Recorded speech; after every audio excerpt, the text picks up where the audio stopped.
In order for you to take full advantage of all the collaborative features that Google Drive has to offer, it's important that you have your Google Plus profile set up. So we're going to walk you through that today. We're going to start out in your Google Drive. So open Chrome, open your Google Drive, and you know you're in the right place if you can see Drive and the new button in the upper left-hand corner. Once you have your Drive open, if you look across for the little gray tic-tac-toe looking icon, click there. And find Google Plus. It may not be in the same place for everybody. You may have to click the More button and go further into the menu to find it, but you'll find Google Plus there. So when you click on Google Plus, you may be prompted to try the new Google Plus, and we want you to do that. There's really no point in learning the old one when the new one is going to roll out soon. So if that's an alert that you get, go ahead and opt for the new Google Plus. When you get to this screen, on the left-hand side, you're going to click Join Google Plus. It's going to ask for your credentials. Mine has pulled the profile picture from my Google account. It has my name or the name of this demonstration account. You can decline to state your gender, or you can fill all that out, your birthday. We're going to click I understand the changes to the Picasa Web albums, and if you want to read all those specific changes, you may do so there. And I'm going to click Upgrade. The next screens are going to give you a chance to set your Google Plus profile. You can search for people on Google Plus. I'm just going to search for myself.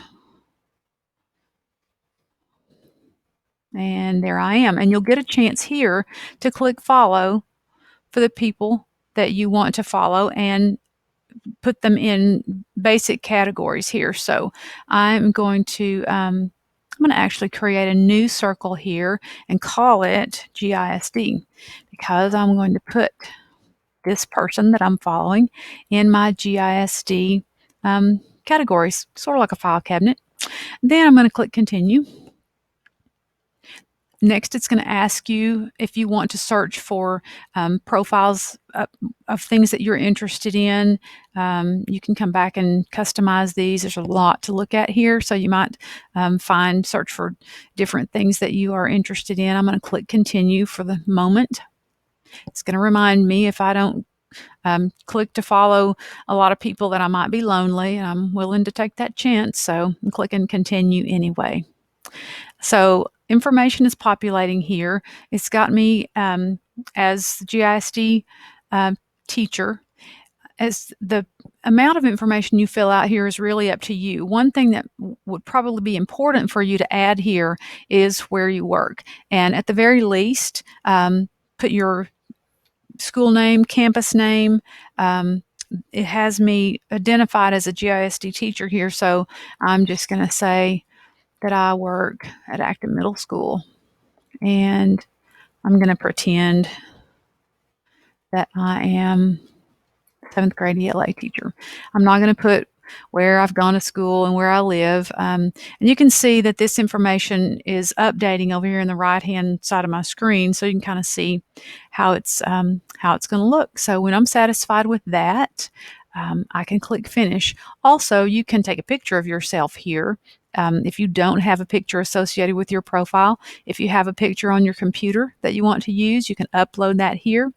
And I encourage you to do that, just because some recognition is a good thing. And if you still have your little generic bathroom man icon on your profile, it kind of looks like you haven't paid much attention to your Google Plus account. So find a nice picture of yourself and personalize it.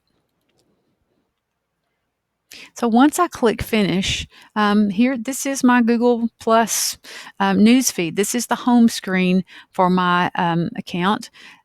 You'll find ways, once you have time to look through here, that you can customize this. You can customize the way the screen looks. I encourage you to work down through this menu on the left.